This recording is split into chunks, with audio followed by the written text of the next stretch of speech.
Hello everyone, welcome to my YouTube channel. Myself Suresh Sudapelli and I am proprietor of Educate.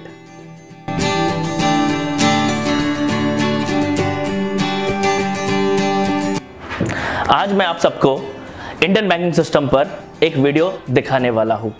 Indian banking system, जिस तरह हमारे body के चलने के लिए ब्लड सर्कुलेशन की जरूरत है, उसी तरह हमारे इंडियन इकोनॉमी को चलने के लिए पैसे की जरूरत है और उस पैसे की जरूरत पूरी करता है हमारा बैंकिंग सिस्टम। बैंकिंग सिस्टम से पहले हम लोग बैंक क्या होता है वो पढ़ेंगे। हम लोग सब लोगों ने देखा है बैंक। बैंक वर्ड आया है लैटिन वर्ड बैंकोस से।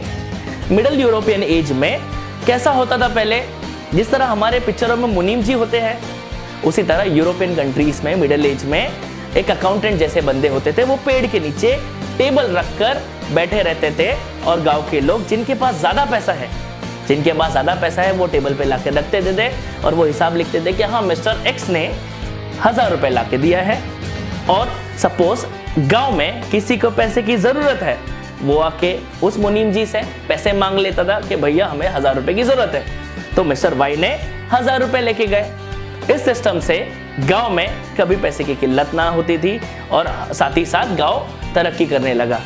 ये सिस्टम आगे जाके चार दीवारियों में और ऊपर छत लग के बैंक सिस्टम हो गया, यानी बैंकिंग सिस्टम। यानी वो लोग पैसे लेते थे और पैसे उधार देते थे, यानी पैसे वो लोग लेते थे और पैसे उधार देते थे। यानी they used to deposit the money and they used to lend the money, they used to deposit the money and they used to withdraw the money. अगर इसको हम लोग डिफाइन करें तो bank is an institution in which people with ideal cash deposit in it and people who are in need of fund borrow from it. यानी simple करें तो जिनके पास एक्सेस फंड है वो डिपॉजिट करके पैसे सेव कर सकते हैं और जिनके पास पैसे नहीं है वो बोरो करके कहीं और इन्वेस्ट कर सकते हैं। यानी बैंक हम लोगों को विड्रॉ भी करवाती है और डिपॉजिट भी करवाती है। यानी विड्रॉ भी करवाती है और डिपॉजिट भी करवाती है। यानी बैंक डिपॉजिट लेती भी है और विड्रॉल की तरह पैसा देती भी है, डिपॉजिट करवाती भी और विड्रॉल के थ्रू पैसा देती भी है।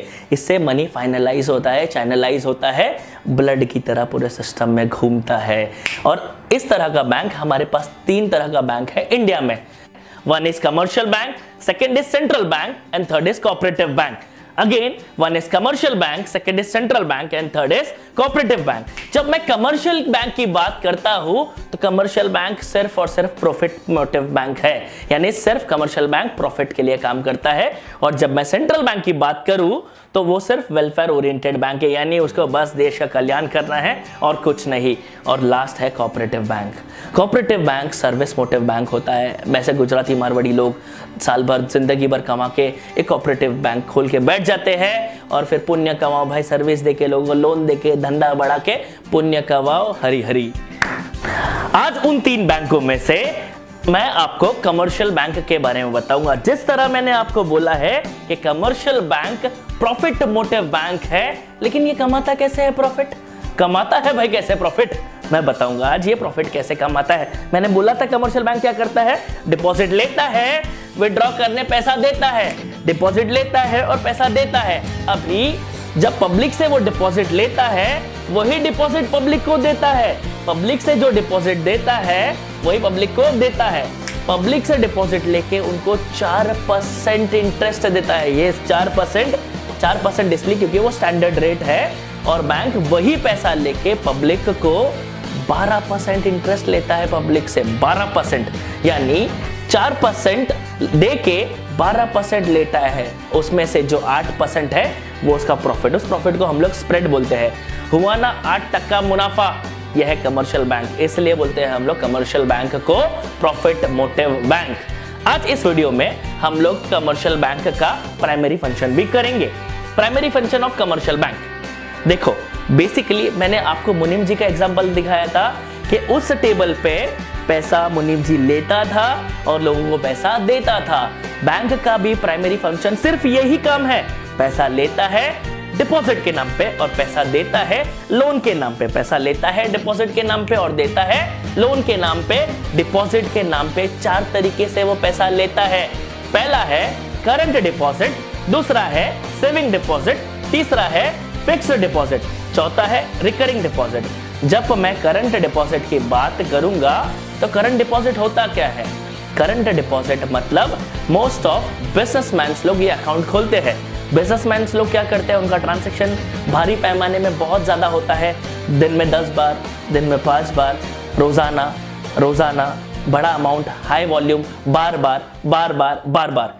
इसी की वजह से उनके बैंक अकाउंट से वो जितना चाहे उतना मर्जी पैसा निकाल सकते हैं, इसीलिए उनको कुछ भी इंटरेस्ट नहीं मिलता। यस, करंट अकाउंट होल्डर को 0% इंटरेस्ट मिलता है डिपॉजिट पे, but whereas saving deposit, ये डिपॉजिट अकाउंट नॉर्मली सैलरीड लोगों के लिए है भाई। हाँ, साल भर काम करे या महीने भर काम करे, पगार लाए, उसको बैंक में संभाल के रखे, आगे काम आएगा। दिवाली में कलर टीवी लेनी है, उसमें उन कस्टमर्स को 4% इंटरेस्ट मिलता है। और चौथा है डिपॉजिट फिक्स्ड वाला, यानी फिक्स्ड डिपॉजिट। फिक्स्ड डिपॉजिट एक ऐसा अकाउंट है जहां पे लोग अपने सालों की जमा पूंजी बैंक में जमा करते हैं लंबे समय के लिए, 3 से 5 साल, 5 से 15 साल, 15 से 20 साल, लंबे समय के लिए एफडी करते हैं। आपने पिक्चरों में सुना होगा कि भाई अभी मैं अब 2 लाख रुपए एफडी कर दूं मेरी बेटी की शादी के लिए। एफडी यानी होता है फिक्स्ड डिपॉजिट। उस पैसे में ज्यादा से ज्यादा रेट ऑफ इंटरेस्ट मिलता है, क्योंकि बैंक को पता रहता है वो पैसा एक बार ले तो 3 से 5 साल के बाद ही वो बंदा पैसा लेने आएगा, यानी वापस लेने आएगा, तो उसको हम लोग दूसरे लोगों को कर्जे पे यानी ब्याज पे पैसे दे सकते हैं। चौथा है रिकरिंग डिपॉजिट। रिकरिंग डिपॉजिट हम जैसे लोगों को रेगुलर सेविंग की आदत डालती है। तुमने नोटिस किया होगा, हमारे गली मोहल्ले में कोई बंदा आके छोटा सा पत पेटी लेकर हम लोगों से 150 रुपए लेके जाता है। हाँ, ये सेविंग्स आगे बहुत काम आती है। दिन का 10 रुपया, महीने का 300 रुपया, दिन का 50 रुपया, महीने का 1500, दिन का 100 रुपया, महीने का 3000 रुपया। सोचो सालाना कितना होगा और 5 साल का कितना होगा। इसी तरह इस डिपॉजिट में फिक्स्ड डिपॉजिट की तरह ही बहुत ज्यादा इंटरेस्ट मिलता है। एक्सेप्टिंग डिपॉजिट में एक बार फिर से रिवीजन करते हैं। 4 चीज होती है, saving deposit, current deposit, fixed deposit and recurring deposit. Again, saving deposit, current deposit, fixed deposit और रिकरिंग डिपॉजिट। अभी हमने पैसे लेने की बात की है, अभी हम लोग पैसे देने यानी लोन पे बैंक कैसे देता है उसकी बात करेंगे, यानी इसका दूसरा छोर, एडवांसिंग लोन्स। एडवांसिंग लोन में सबसे पहला पॉइंट आता है टर्म लोन का। टर्म लोन बेसिकली 3 टाइप के होते हैं, शॉर्ट टर्म, मीडियम टर्म और long term. Short term loan यानी 1 से 2 साल के लिए जब हम लोग लोन लेते हैं उसे शॉर्ट टर्म लोन बोलते हैं। मीडियम टर्म लोन को हम लोग 3 से 5 साल के लिए लेते हैं तो उसे मीडियम टर्म लोन बोलते हैं। और लॉन्ग टर्म के लिए 5 से 20 साल के लिए जो लोन लेते हैं उसे लॉन्ग टर्म लोन के लिए बोलते हैं। ये लोन आप लोगों ने सुना हो क्या भाई, हाँ मुझे पढ़ाई के लिए लोन चाहिए, हाँ मुझे कंपनी खोलनी है उसके लिए लोन चाहिए, हाँ नया घर लिया है भाई उसके लिए लोन चाहिए। स्पेशली घर के लिए लॉन्ग टर्म लेते हैं, कंपनी में बेसिक नेसेसिटीज पूरी करने के लिए मीडियम टर्म लोन लेते हैं, और छोटा मोटा यानी बाइक लेनी है या फिर स्कूटर लेनी है, घर का छोटा मरम्मत कराना है तो शॉर्ट टर्म लोन लेते हैं। सेकेंड पार्ट आता है cash credit. Cash credit basically bank किसी भी कस्टमर या बोरोवर को देती है। कैश क्रेडिट में कस्टमर अपना कोई भी सिक्योरिटी बैंक को देकर उसके बदले वो लोग पैसे लेके जाते हैं, उसको इस्तेमाल करते हैं, उसके बाद पैसे इंटरेस्ट के साथ पे करके अपना सिक्योरिटी लेके जाते हैं। जब मैं तीसरे पॉइंट की बात करूंगा वो है ओवरड्राफ्ट फैसिलिटी। ओवरड्राफ्ट फैसिलिटी सिर्फ और सिर्फ करंट अकाउंट होल्डर को मिलता है। करंट अकाउंट होल्डर को ओवरड्राफ्ट फैसिलिटी इसलिए मिलता है, जिस तरह मैंने पहले बताया था, current account holders most of businessman करते हैं और उनका रेगुलर ट्रांजैक्शंस होता है। कभी कभार ऐसा होता है कि उन्होंने चेक बना के दिया पार्टी को 1 लाख रुपए का और अकाउंट में सिर्फ 80,000 रुपए है। ऐसे टाइम पे बैंक तो चेक बाउंस कर देगा और पार्टी के सामने हमारा नाम खराब हो सकता है। ऐसे टाइम पे बैंक पार्टी को फोन करके बोलती है, सर आपने चेक 1 लाख रुपए का ड्रॉन किया है और 80,000 रुपए अकाउंट में, क्या करूं? अभी बैंक बिजनेसमैन बोल सकता है नहीं 1 लाख रुपए दे दो तो मार्केट में मेरा नाम खराब हो जाएगा। रही बात 20,000 रुपए एक्स्ट्रा की तो मैं दे दूंगा इंटरेस्ट के साथ। यानी अकाउंट में जितना पैसा है उससे ज्यादा ड्राफ्ट किया, यानी ओवर ड्राफ्ट किया, यानी बाल्टी में जितना ज्यादा पानी है उससे ज्यादा ले लिया उन्होंने, यानी अकाउंट में जितना पैसा है उनसे ज्यादा उन लोगों ने निकाला, यानी ओवर ड्राफ्ट किया। चौथे पॉइंट पे आऊंगा, discounting of bill. Discounting of bill मतलब कभी कभी ऐसा होता है बिजनेसमैन बिल बना के अपने कस्टमर या फिर अपने पार्टी को देते हैं, जाओ बैंक से ले लो, या चेक बना के दे दिया कि भाई ये जाके बैंक से ले लेना, XYZ मेरा बैंक है आप जाके ले लो।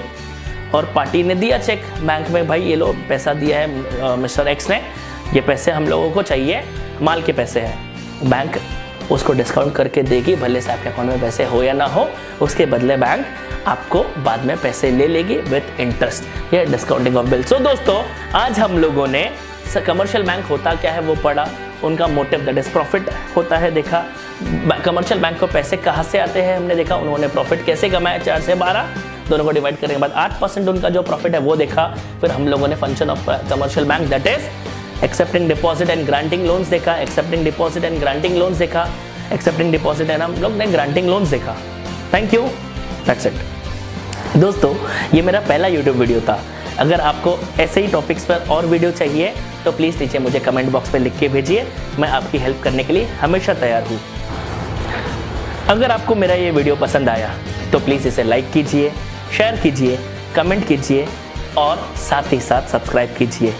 और हाँ, बेल आइकन दबाना ना भूलना, इससे आपको नोटिफिकेशंस आते रहेंगे। Thank you.